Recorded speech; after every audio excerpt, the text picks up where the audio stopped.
This is Jay Sekulow. Breaking news on the brink of war. Hamas launches hundreds of rockets into Israel, and Israel responds.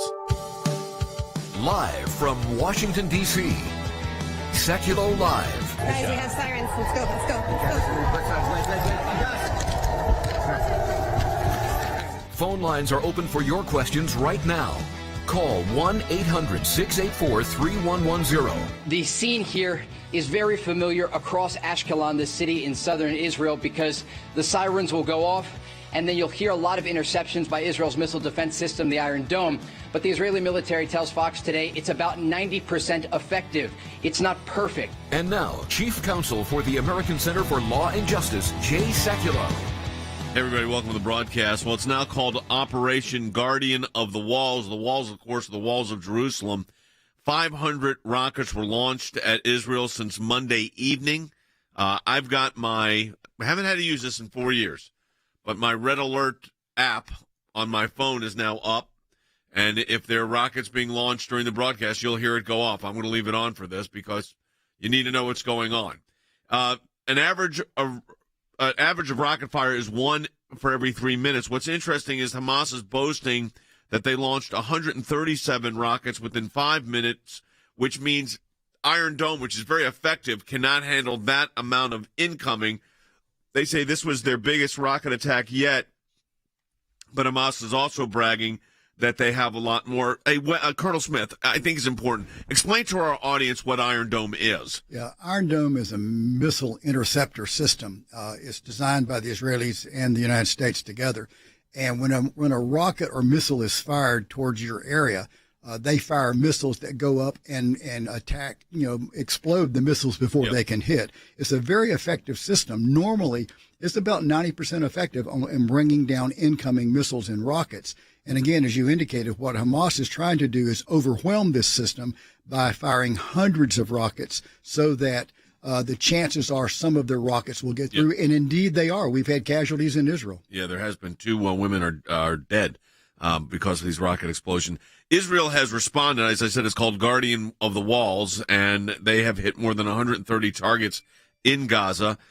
Israel's mobilized 5,000 reserve troops, which is a moderate mobilization right now, but they're in meetings in Jerusalem right now with our friend Benjamin Netanyahu, the prime minister. Hamas has also used a new rocket in its attack, in the ones that reached Jerusalem, called an A-120, named for a commander killed by the IDF, the Israeli Defense Force, during the Gaza War of 2014. The A-120 is said to have a range of about 120 kilometers, which goes about, 40 miles? Right. Wes, is it also reported that that weapon is probably technology from Iran? Yeah. They have never been able to successfully develop a rocket with that kind of a range. And we know Iran provides sophisticated guidance systems to Hezbollah's rockets and missiles. And probably, more than likely, they are providing additional technology to Hamas to increase the range. And I tell you what, Jay, look for Iran to also start providing them with more sophisticated guidance systems, because right now they sort of lob the rockets into Israel. With a guidance system, they can actually target specific areas. Harry, it's interesting because Iran is an equal opportunity terrorist provider. Absolutely. In the sense that they don't distinguish between Sunni and Shia, which is a big divide in the Muslim world. They will fund both the Hamas and Hezbollah.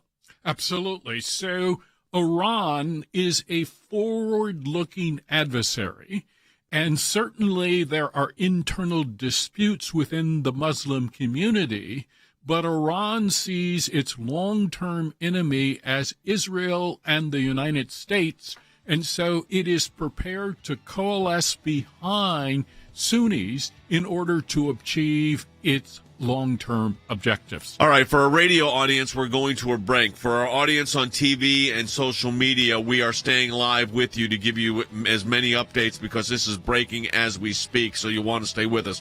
We encourage you to share this feed with your friends if you're on any of our social media applications, or that's Facebook, YouTube, Rumble, whatever you might be on, or, of course, if you're on ACLJ.org.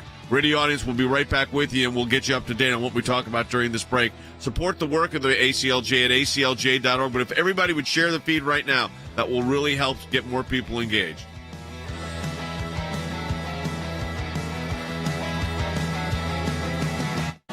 I think one of the issues coming up, and by the way, Rick Grenell is going to be joining us in just a moment here, so he's going to be with us for the next two segments. Former Director of National Intelligence, former Ambassador to Germany. What's interesting here, we're going to get in this in the second half of the broadcast, is Iran, again with warships in the Mediterranean, in the Straits of Hormuz. What they're doing there is havoc. In fact, the United States was able successfully took a Yemeni boat, and that boat contained weapons. You're going to get more details on this. Guess where they're from? Russia and China.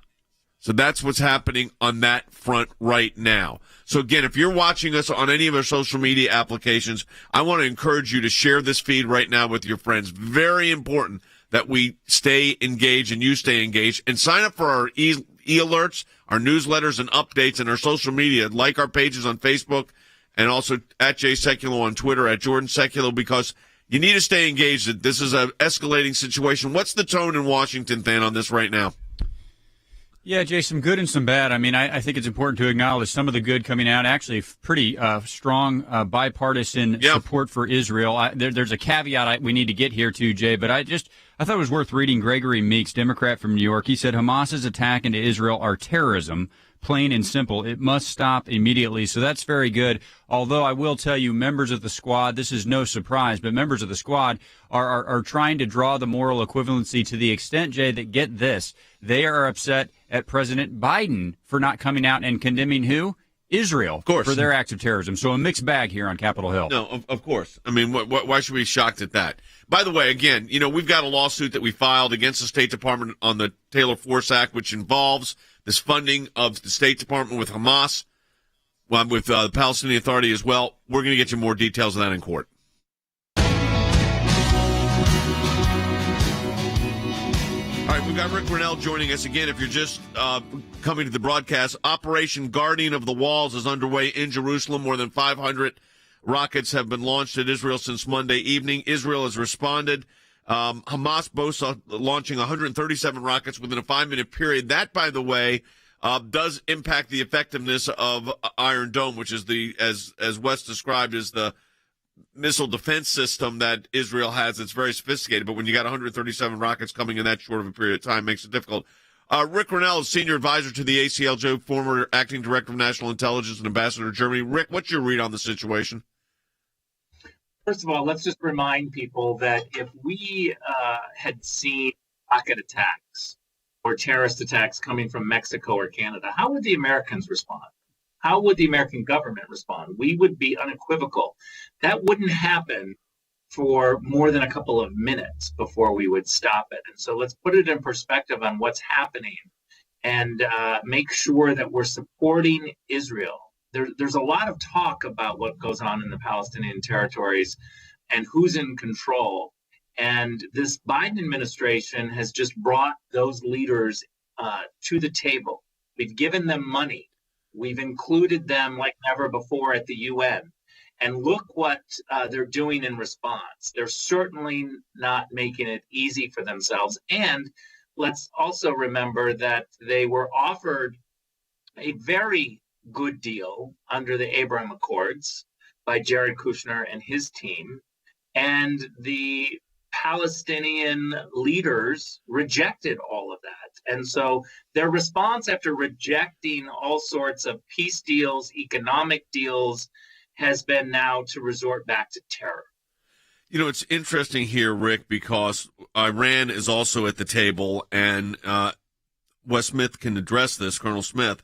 Hamas used a new rocket. I said this in the first segment of the broadcast. It's called an A-120. It's named for a commander killed by the IDF during the Gaza war of 2014. The A-120 is said to have a range of about 120 kilometers, roughly 40 miles. But West reports are, and we don't have this verified yet, but these came out of Iran. Right. That's all indications are that that's where they came from. The technology to extend the range of their rockets. Keep in mind, these are very deadly, sophisticated rockets, but they're rockets, not missiles. And just like Iran has provided guidance technology for Hezbollah's missiles and rockets, the indications are they're providing technology to Hamas now so they can extend the range, because a 43, 44-mile range on a rocket, Hamas up until now has not been able to pull that off. Yeah, and now they're able to attack Jerusalem. In fact, rockets landed less than 4 miles from our office in Jerusalem yesterday. So, and David Benjamin, who is our senior counsel there, is also an IDF colonel as a judge advocate general, a lawyer for an international law of war. He was on our broadcast, as was Rami Levy, our director general, and they both said that Jerusalem was literally under siege yesterday, and that ups the ante here significantly, politically. Because when Jerusalem is under siege, certainly the Ayatollah in Iran and the entire Iranian regime celebrate. Look, we've seen this on the Ayatollah's Twitter feed over the last week. He has been propping up the Palestinian leaders and really articulating the Israel hate right to his followers. This is something that, if you look at over the last week, he has been egging on. There's no question that they are in support of what's going on, both materially and psychologically. And so we need to know exactly the ties, and the Biden administration needs to understand that they are the ones who brought the Palestinian leaders and the Iranian regime leaders to the table. If we're going to start having engagement, then we need to benchmark whether or not engagement works. Clearly, when they resort to terrorist attacks like this, the engagement practices from the Biden administration are backfiring. They are not working. The money that we've been giving them, the access and the diplomatic access that we have been giving them via the Europeans clearly is not working. Jake Sullivan and the National Security Council need to look at all these tangential facts and realize that isolation is what works with this Iranian regime. So, you also have a situation that 30 warning shots were fired by U.S. warships at 13 Iranian attack boats targeting guided missile submarine Georgia and its escort of 7 military vessels. So that's in the Straits of Hormuz, Harry. So you've got people need to understand this. We've got a multi-level, multi-jurisdictional conflict brewing right now. We're actually underway in the Middle East.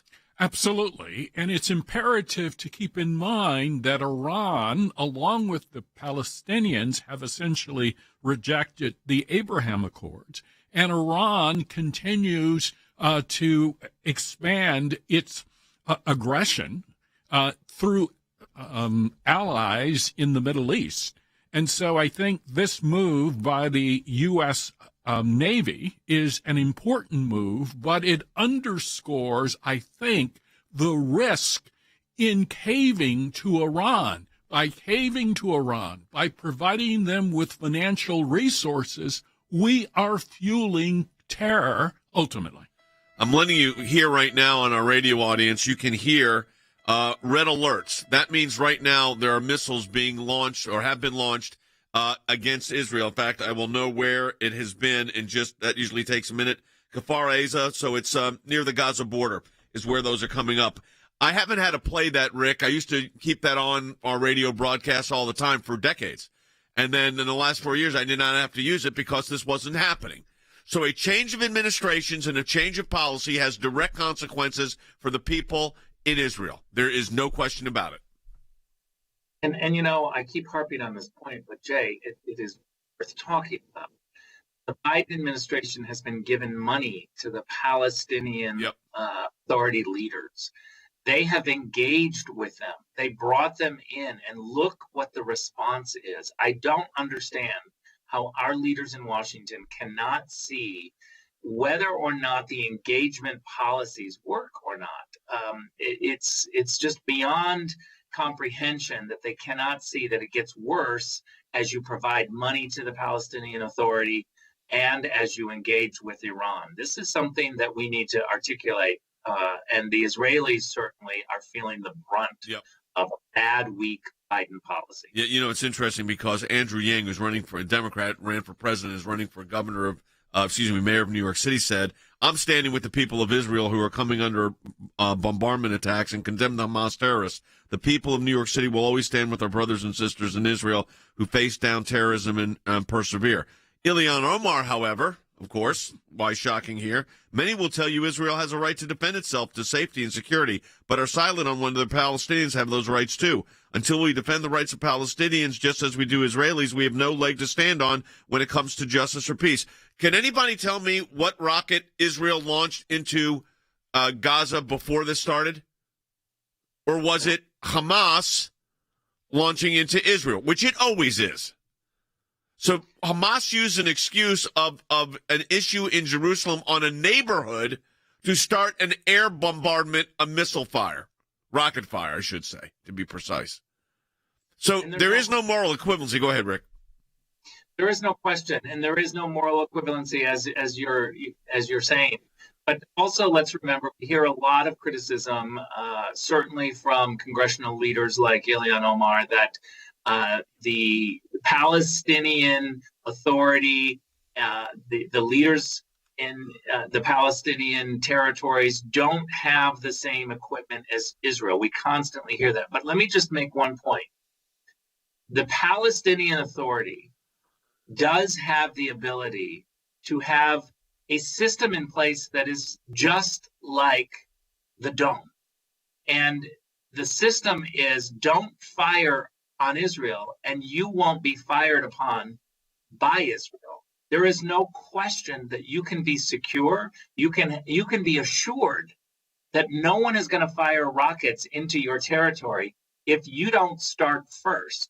Israel is not the aggressor here. And the Palestinian Authority leaders need to understand that they have the ability to ensure their people's safety. And it's called don't launch the rockets first. Wes.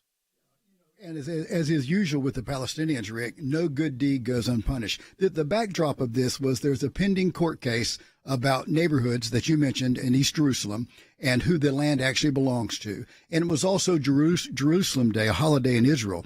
Prime Minister Netanyahu postponed the court proceedings in order to keep peace and rerouted the parade away from the Palestinian neighborhood. And yet that was not good enough. Hamas gives them a 1-hour deadline to remove all police and troops from the area, a deadline that they knew Israel could not meet. And then when the deadline passed, they started launching rockets at Jerusalem. Yeah, they're the instigator. There's no doubt about it. Now, look, here's what we're doing. We're going to a break. Now, for those that are watching on or social media, TV, or any other application where you're watching the video, we've got a very special. You're going to want to see this video report that we've just put together. Stay tuned for that. Dynamic.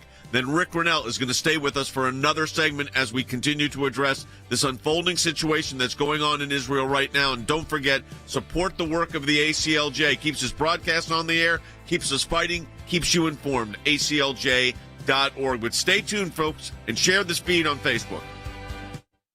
Tensions rising in the Holy Land as rockets are fired from Gaza, followed by lethal Israeli airstrikes. Jews praying at the Wailing Wall scattered in fear as sirens warned of incoming rocket fire from Gaza. Israel's Prime Minister declaring a red line was crossed with hundreds of rockets fired from Gaza, 6 targeting Jerusalem, and overnight 2 apartment buildings hit. From the Israeli military, they are calling this a severe assault on Israel. They say they hold Hamas, the group in control of Gaza, responsible, saying Hamas will bear the consequences. The Israeli Defense Forces are preparing, they say, for days of fighting along the Gaza border. The Israelis are now responding with airstrikes inside the Gaza Strip. Now, Israel says those strikes are aimed at the Hamas militant group and its allies. According to the Israeli defense spokesperson, that a Hamas military commander was targeted in some of this Israeli retaliation. This takes things to a different level inside Gaza because the factions there then say they need to respond. There are 2 big factions inside Gaza. One is Hamas and the other is Islamic Jihad. Both of them have fired rockets tonight. In the past, the last major round only focused on Islamic Jihad. So the fact that Hamas is getting involved in the fight means that this is turning into a serious conflict for the region. Following the strikes, the Israeli embassy in the U.S. tweeted, quote, "Imagine if a terrorist group was firing rockets at Washington, D.C. or London. Imagine the people of Paris or Tokyo running into bomb shelters. Israel will defend itself from attacks on its capital. We're just learning that the Israeli defense minister has authorized the calling up of 5,000 reservists, a signal of Israel's determination, a signal to Washington that the situation could still escalate further. How does this all end? That's the big question here tonight. There is a possibility for an Egyptian-led ceasefire negotiation, but that negotiation could take days.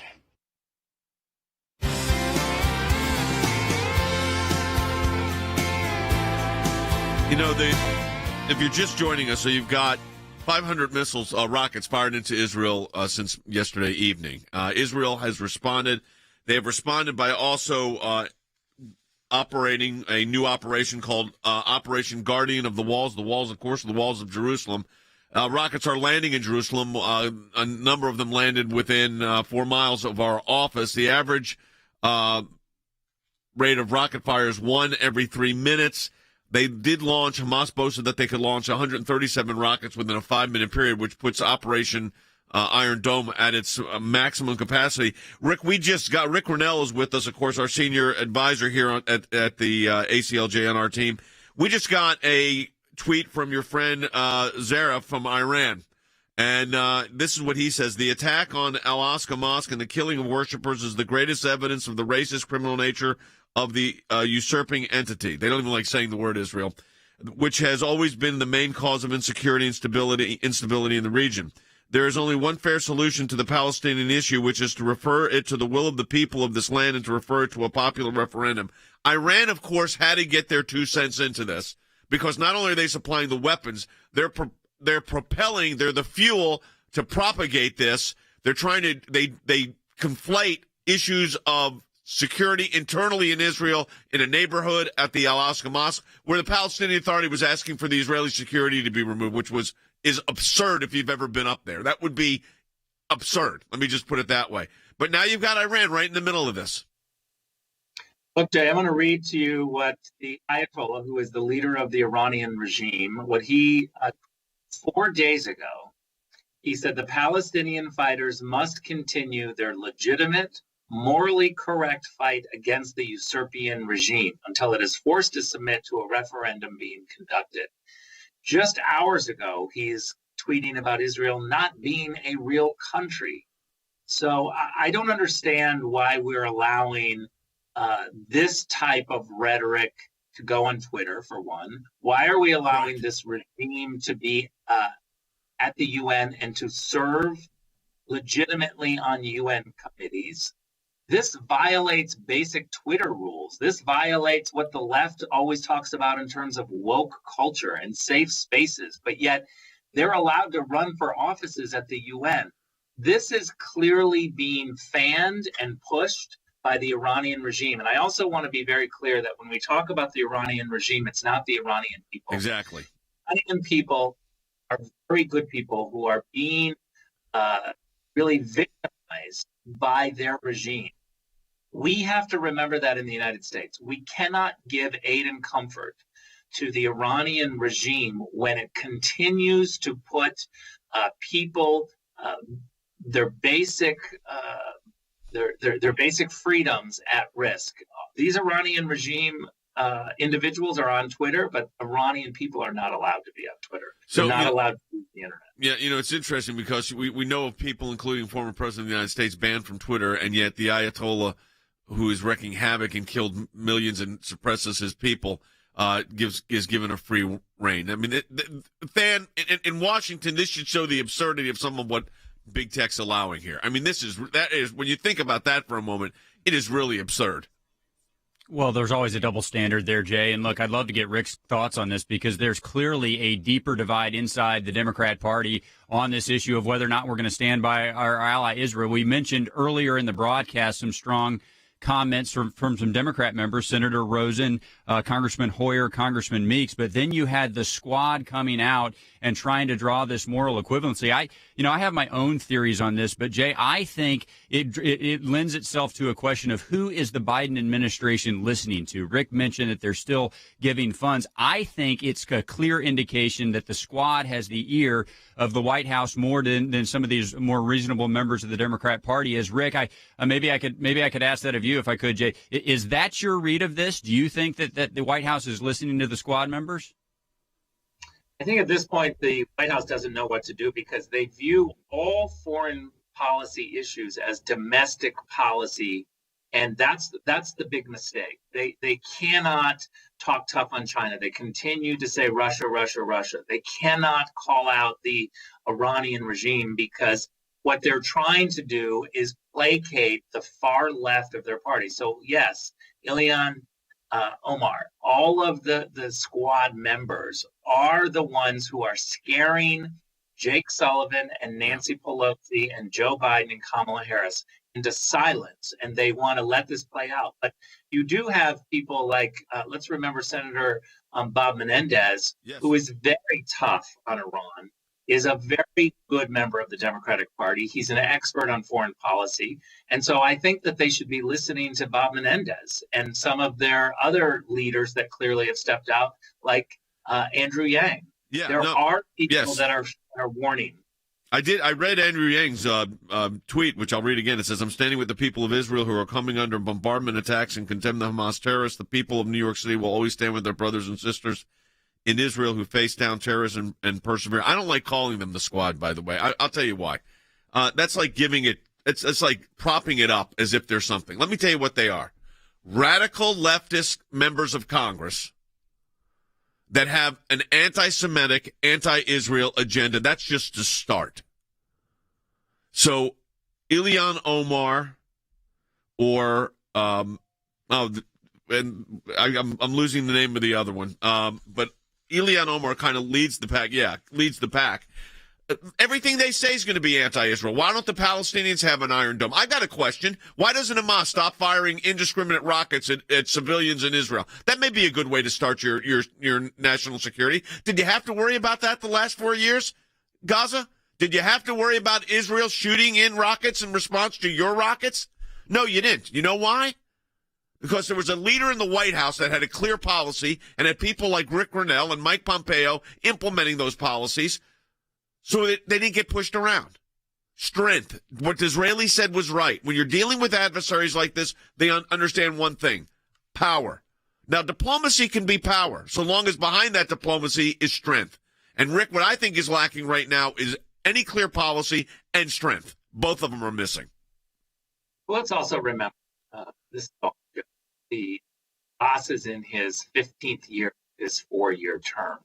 They haven't had elections here, so they don't have a legitimate leadership in place. The Palestinian people are not being well served by the Palestinian Authority leadership, and that's what's got to change. The American policy should be get your act together and have elections. It can't get much worse. I know some people think that it can. I don't think it actually can. You might have a conversation about what the future is and what's working and what's not working. But I like your point about the Iron Dome. They do have the ability to have a system that is just as good as the Iron Dome, and that is don't fire first, and then you will be protected. I mean, I've been there on the border and watched the rockets come in over our heads and the Israeli response, which was then Black Hawk helicopters or like Black Hawk helicopters with rocket and precise. And then Israeli jets and the Israeli Air Force coming over. So I've seen it. Rick, thanks for being with us. We appreciate it. That dinging you heard is a red alert system that says another rocket has been launched in Israel. I'm keeping that on during this broadcast so you can hear it. Hey, stay with us for the next half hour of the broadcast. Your support of the ACLJ makes all the difference. We couldn't do any of this. Produce this program, which is breaking news, deep analysis, experts like Rick Grenell and our team here. We can't do that without your support. ACLJ.org. That's ACLJ.org to support the work of the American Center for Law and Justice. We appreciate it. Back with more. Share this feed with your friends' phone. We got a lot more ahead.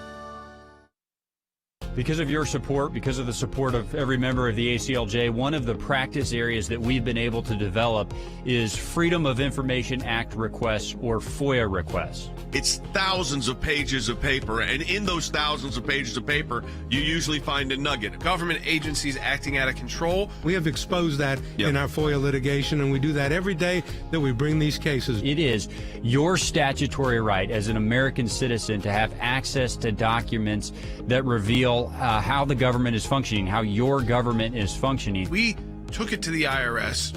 No one ever does that. What the IRS was doing was violating the Constitution and statutory law. They can't do what they were doing before. They've been hiding behind in the shadows. These FOIAs bring them to light. How do we know? Because our FOIA litigation got that document. Those of you that support the ACLJ, this is what it's all about at the end of the day.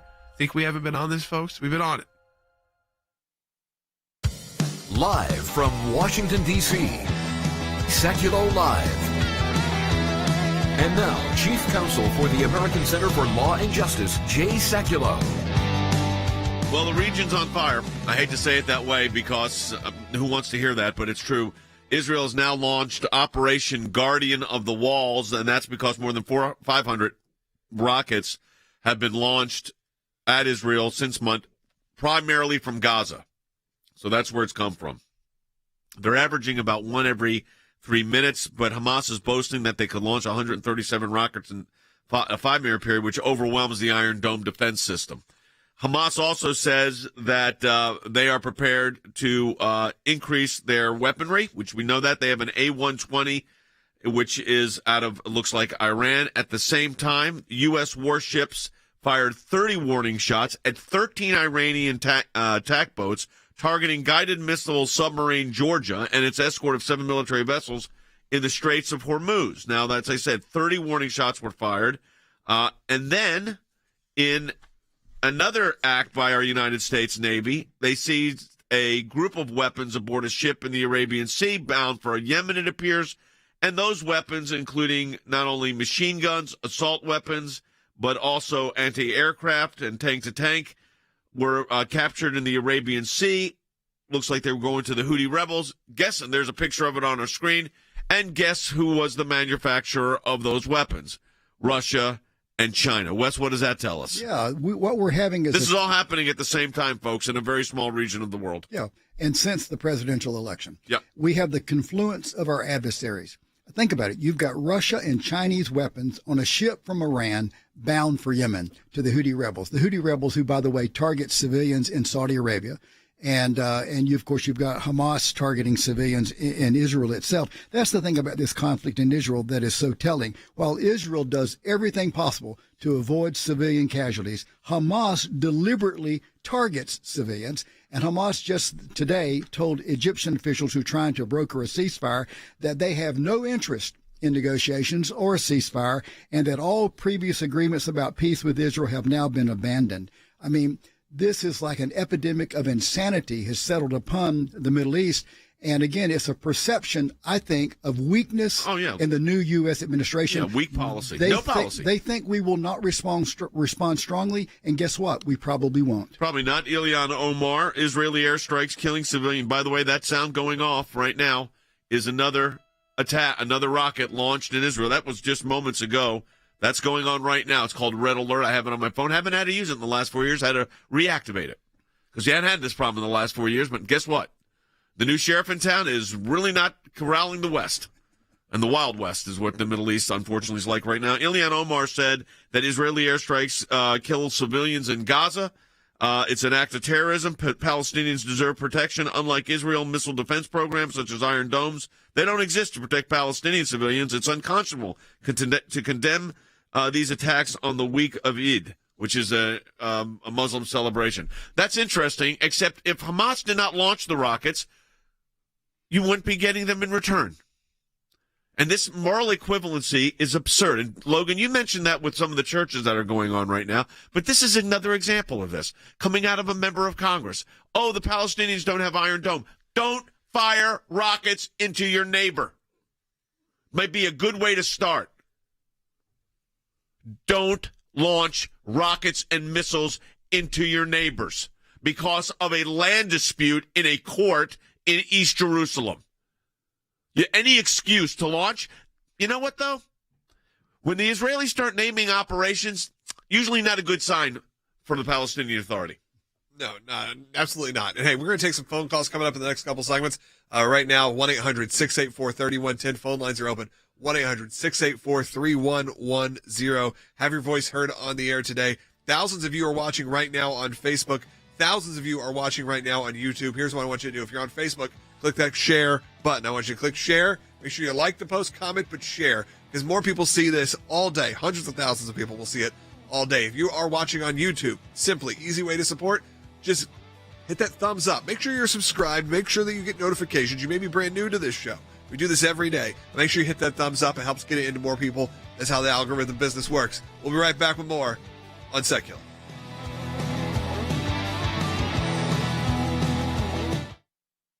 In Israel, police are bracing for more protests and clashes with Palestinians after a night of violence in East Jerusalem that left more than 200 people injured. And it comes after weeks of unrest. Israeli's Prime Minister Benjamin Netanyahu says his country will not allow extremists to destabilize Jerusalem. The clashes centered around the Al-Aqsa Mosque, which sits in part of a complex which is one of Islam's most revered locations, and which also houses the Dome of the Rock, where it is commonly held that the Prophet Muhammad ascended to heaven. It is also the holiest site in Judaism, known as the Temple Mount. Jerusalem is under attack by Hamas. Rockets coming out of Hamas. These rocket attacks are not just simply on Jewish sites. These include sites that could be hit, including the tomb of the Holy Sepulchre, Golgotha, Calvary. The rockets fell only 4.5 miles west of our ACLJ office in Jerusalem. Israel has a very strong policy of always responding. You'll never get a situation where Israel will not respond to these attacks. They want to eradicate Israel off the face of the earth, and so they fire rockets right into this city and other cities. 1 million people are now under rocket fire. Civilized countries have to defend themselves against these terrorist criminals, and that's what Israel is doing. That's what any country would do. And it was the Biden administration that resumed aid to the Palestinian Authority. We've had virtual peace in the Middle East, whether it was the Abraham Accords, whether it was ISIS, whether it was all these situations. Sure, there were always moments, but there were not rockets being fired. You know why? Because they're not scared anymore that actually things could go wrong for Hamas. The White House, by their stance and by calling on Israel to not even defend their own nation's capital, the White House is encouraging the violence. We have filed litigation on U.S. funding of the Palestinian Authority. Because you see what's going on? Believe me, we're paying for it. How about that one? Think about that for a moment. We're paying for it.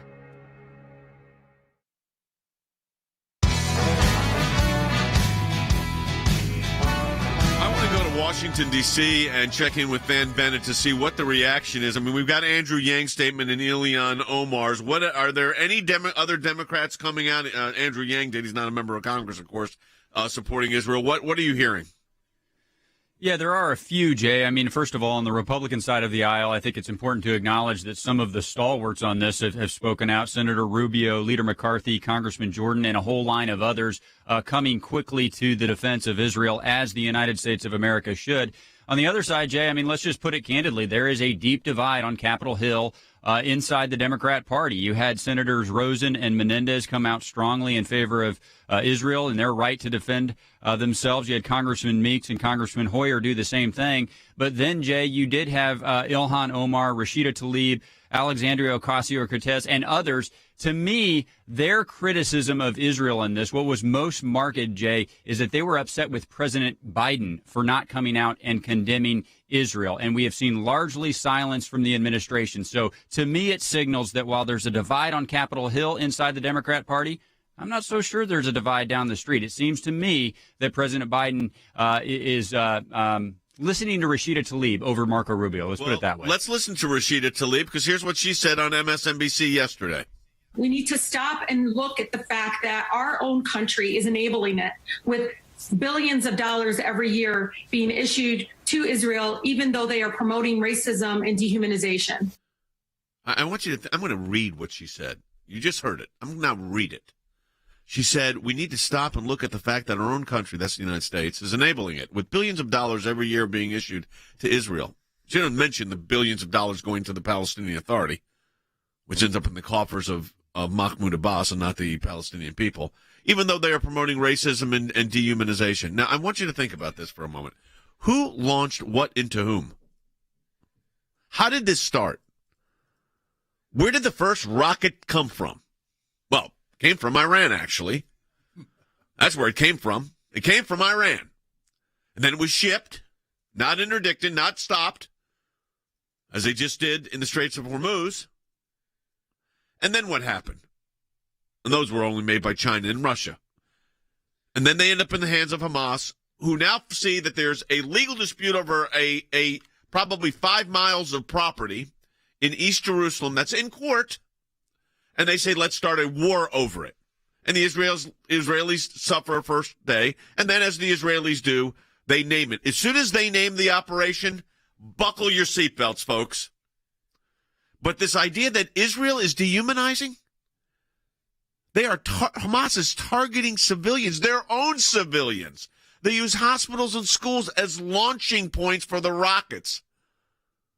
And I know Logan talked about this yesterday with the woke church, the evangelical church woke on this.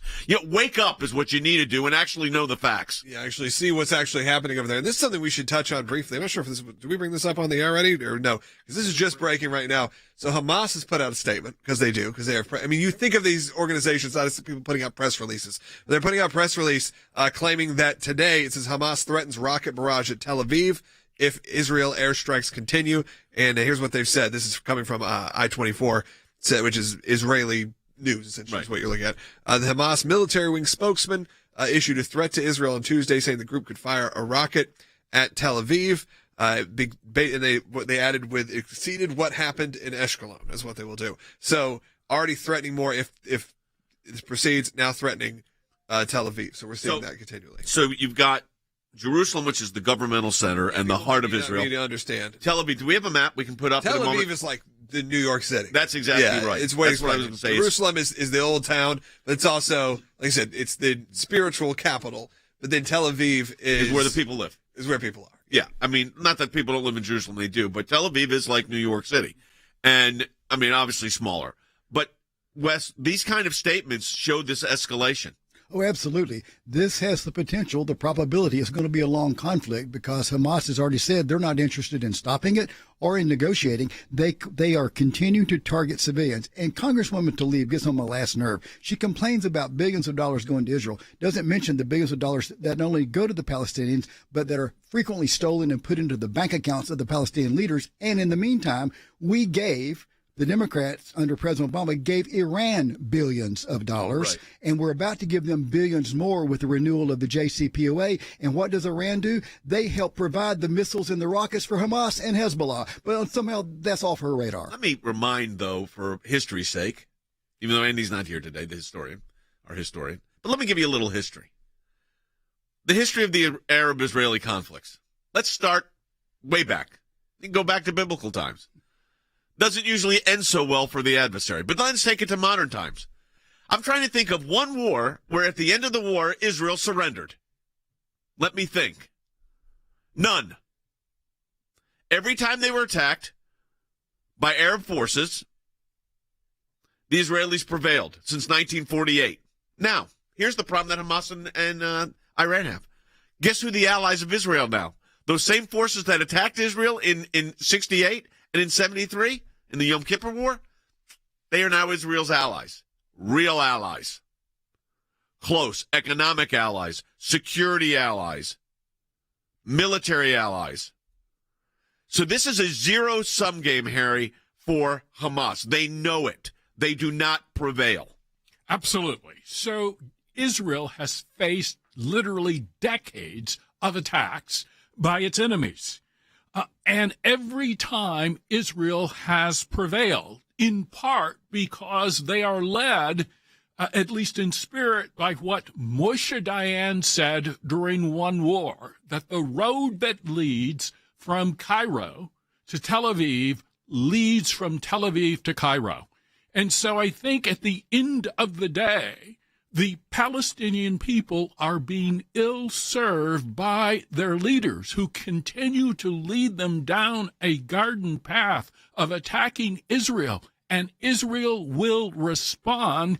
Israel has a backbone, unlike the Biden administration. You wonder how this I'm thinking it from a military strategy standpoint, and Wes, I'm thinking they don't win this war. No. I mean, Israel's mobilized nothing, 5,000 reserves, which for Israel is nothing. The whole country's in the army. Yeah, men, women, children. I mean, not children, but this men. This conflict that Hamas has started is absolutely pointless, and they are ignoring their own people's prosperity as well as their safety. And in actuality, I don't think they care.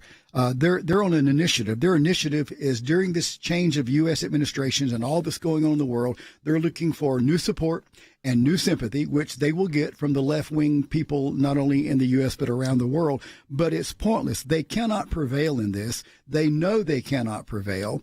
And it's almost like they're on a suicide mission, although the leaders of Hamas, of course, will try to defend and protect themselves. But you're right, Jay. This is pointless. Israel will prevail. Thankfully, goodness and justice will prevail through Israel. And here's the other thing about the nation of Israel. Every conflict in which they've been engaged has been one of self-defense. They have never been the aggressor. They don't go out and fire missiles at other countries or at the Palestinians. They try to keep the peace, and they will respond and respond forcefully when they're attacked, but they've never gone out as the aggressor. They're always in self-defense mode. There's something else they do. They don't lose. True. Okay, when we came to, remember that question about Iran getting a nuclear device? Let me tell you something. As someone that has traveled to Israel, has defended Israel in international tribunals. That's where you're getting analysis here. You're not getting anyplace else. Because I don't know many lawyers that could say I've been to the International Criminal Court in The Hague on behalf of Israel. I have. Let me say this. Iran will not be getting a nuclear weapon. I don't care how many billions this administration gives them. It will not happen. You think the rockets are something you're seeing right now? Can you imagine? You can't imagine. Now, we don't wish that on anybody because the Persian people, the Iranian people are good people. They're smart people. They've contributed a lot to civilization. They don't deserve this. And as Rick mentioned earlier, it's this escalate. They are escalating the tension in the entire region. Logan, it's not just Hamas and Gaza. It is the Straits of Hormuz. It's the Straits of, it's Iran itself and their hype and their activity while they're supposedly negotiating with the United States. It's boats en route to Yemen with Russia and Chinese weaponry, all within the same region, all within the same zone. And that's where the church needs to wake up and understand what's really going on. And I know it's politically correct to say, I pity the Palestinian plight. And I do feel sorry for the people because they've got leadership that is horrible and has been horrible for 60 years. Pretty much terrorist regimes. Yes, they're exactly. running a country. Literally, yes, the Palestinian Liberation Organization. We've worked with the people. We've been literally there on the ground. And we've done a lot of work there. So don't pretend that we don't know what we're talking about. When it comes to, though, you said like the progressive church, there are a lot of good churches that do still preach, definitely a pro-Israel point of view.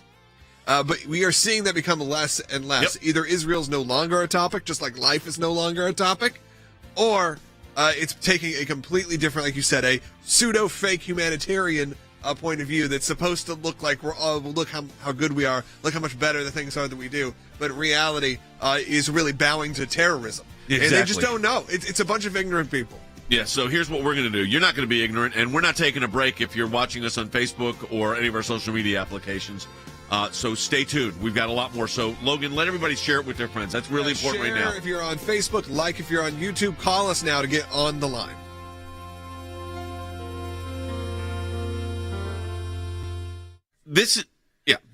Go ahead. Hey, I just want to say, if you're watching right now, we do have quite a few phone lines open. If you would like to be on the air, we're going to try to take some calls in the next segment. So it is 1-800-684-3110. Make sure to tell the phone screener if you're watching it on Facebook or YouTube how you're watching. I'm curious. We'll make sure to note that. 1-800-684-3110. Again, keep it on topic, but we'll do our best to get you on the air. So, Harry, I was going to ask you, the Palestinian Authority knows, and Hamas knows they lose this. So what's their point? Well, I think their point, to some extent, and this may sound a bit crass, is financial. In other words, the leaders of the Palestinian Authority, the Hamas, those leaders, they profit from war. They get resources. Their bank accounts expand. They get more financial assistance from Iran and other terrorist allies throughout the world, and they remain in charge. And one of the best ways of controlling a country, I think, is to continue to gin up trouble against a well-known enemy. They've identified Israel essentially as a permanent enemy, and they profit from continuing conflict. All right, as Logan said, share this feed with your friends on social media. We've got an interesting, Robert on YouTube said, would Representative Tlaib agree that the U.S. should stop funding the Palestinian Authority since she doesn't like that we should fund regimes that are racist and dehumanizing? What do you think, Fan? Well, that's what U.S. law requires, and we know the answer to that. We also know the answer from the Obama administration. They have refused, Jay, to apply the Taylor Force Act, which under current conditions, including the hostilities we're talking about now, mean we cannot fund the Palestinian Authority under U.S. law. But guess what? We still are. So what happens if they do fund it and it violates the law? What can Congress do? Quickly, 6 seconds. They should come back and pull the authorization for the funds altogether. Okay, we'll talk about that.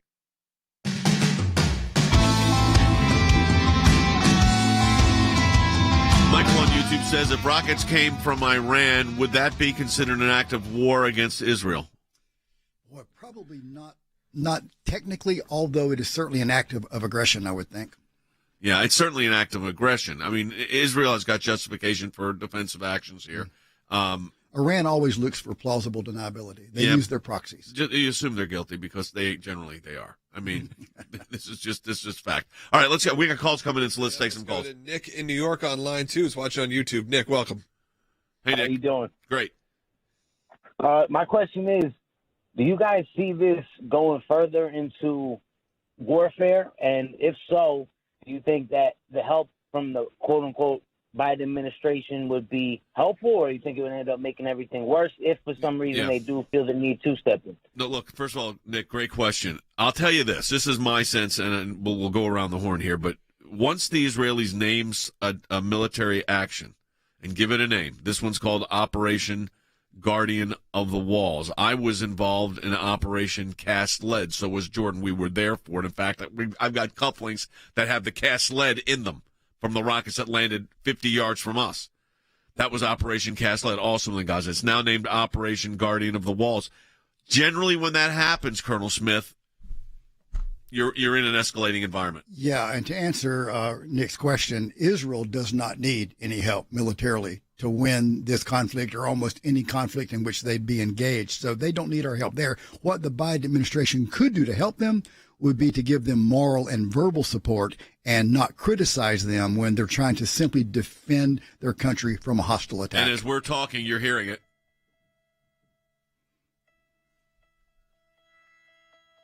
That is a red alert. That means that another rocket was launched. That's about the fourth one in about 45 minutes.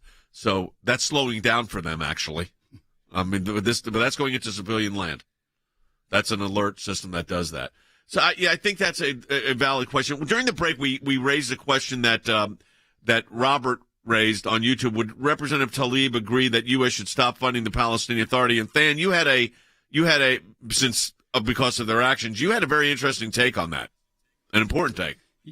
I think we know the answer to that, Jay, because, this goes back to Rashida Tlaib's comments about how we should condition funding to Israel. Well, guess what? Current U.S. law does condition funding to the Palestinian Authority. It's a law we've talked about in this broadcast many times called the Taylor Force Act that says unless they stop their pay for slay program, which is the program where they fund terrorists to kill Americans and Israelis, then we cannot, under U.S. law, fund the Palestinians. By the way, Jay, part of that law says they also have to condemn the ongoing hostilities. So it is currently, as we speak, against U.S. law to fund the Palestinian Authority with economic funds. Rashida Tlaib, Jay, she supports that funding as it stands. So I think we can conclusively say we know where she stands on that question. All right, we're taking phone calls, 800-684-3110. All right, let's go back to the phones. Abdul's calling from Indiana on line 1. You're on the air. Hello, you're on the air. Hi. My question is I get a lot of news from, YouTube or whatever, that one side saying the Jews are attacking the Palestinians, and then the other side says Palestinians are attacking the Jews. So what's really going on is what I want to know, and I just want to gain understanding. I'm Muslim myself. Yes. and stuff. So it kind of hurts me to see just violence and period against anybody. Sure. But like, I don't feel like, at least with the news outlets we have and stuff like that, we're not getting the full story and whatnot. Completely get it. I want you to answer this, but I also want to say this is why we're on YouTube. This is why we're on Facebook. This is why we broadcast around the world on different platforms, because you have people like you who call in with genuine questions, genuine concerns that we're able to actually reach so many different people that if you keep yourself in a small bubble of whatever political side you're on, you're never going to reach people. And this is an important call. But answer that question. So Abdul, let me explain to you what has happened in the short period of time over 4 years. 4 years, in the last 4 years, there was a realignment in the Middle East in ways we've never envisioned. I'm 65 years old almost, and I've been following this since the 60s, and you never had this alignment of Muslim-led countries and the Jewish-led state of Israel working together like they have with the culmination of that in the Abraham Accords. You had, what's your family's country of origin? Do you know, Abdul? I'm born and raised in America. Yeah, but we're all American. No, but I mean like your grandparents or great-grandparents. What part of the Muslim world did they come from, or were they Americans? No, I'm like, when I say I'm American, like my family didn't migrate from the Middle East or anything. Got it. Okay, I completely get it. And mine came from Russia, so that's why I asked. Here's the point. So you've got this, which is historic. The Muslim world has now, in large part, especially the Gulf region and even Saudi Arabia, Egypt, Jordan, these countries are working they've entered into this formal arrangement called the Morocco now, the Abraham Accords. And the Abraham Accords are the three faiths of Abraham, Jews, Christians, and Muslim, came together to work together socially, in other words, exchange of citizens and travel, economic development, military and security, and importantly, water, which is a big issue in the Middle East. Now, having taken that, this one area of problem is with the Palestinian Authority. Now, the problem is the Palestinian Authority does not even control the zones where they are allowed to govern, because Gaza, which is a big land portion of the Palestinian Authority's property, is actually controlled by the terrorist group Hamas, who's in conflict with, guess who? They're in conflict with, and this is important to understand, the Palestinian Authority. So they don't get along, even though they're supposed to be working together. I wrote a book. I'm going to send it to you. We're going to send it to you, called Jerusalem. It talks about all of this historically. But what you need to understand is there's been a redevelopment, a realignment in the Middle East in ways we never, Harry, ever thought we would see in our lifetime, and that has changed this dynamic significantly. I think that's precisely correct. And I think what the Trump administration has done is that they have engaged in talks which have led to a breakthrough that many of us could not foresee in our own lifetime. But I also think it's very imperative to note that the lack of courage on the part of the Biden administration will slowly unravel these forward-thinking agreements, and that will redound to hurt both Palestinians and Israelis. And so I think it's very, very important for the Biden administration to grow a backbone in terms of dealing with terrorists going forward. Otherwise, I think we can see some unraveling in the Middle East. Look, we're following this issue very, very closely. Stay engaged. Logan's going to give you a way you can stay engaged with us on all of our media applications and forums, so you stay informed on this, especially during the day as this develops. Yeah, if you're watching, depending on how you're watching or listening, we are available on all social media platforms, whether you're on Facebook, whether you're on YouTube, Twitter, however you find us, we are there. So make sure you go and search for ACLJ, search for Jay Sekulow, Jordan Sekulow.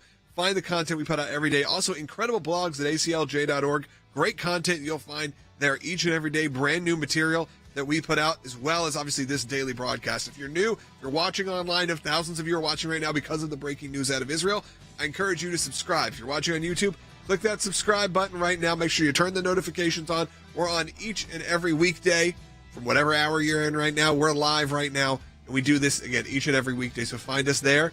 But again, there's thousands of hours of content that you can comb through. Brand new material. Make sure, again, you're following and supporting the work of the ACLJ. Go to aclj.org. Take a look at what we're doing. We'll be back tomorrow. Again, if you're brand new, we'll be back tomorrow, same time, live on all your platforms and 900 plus radio stations and around the world. Talk to you.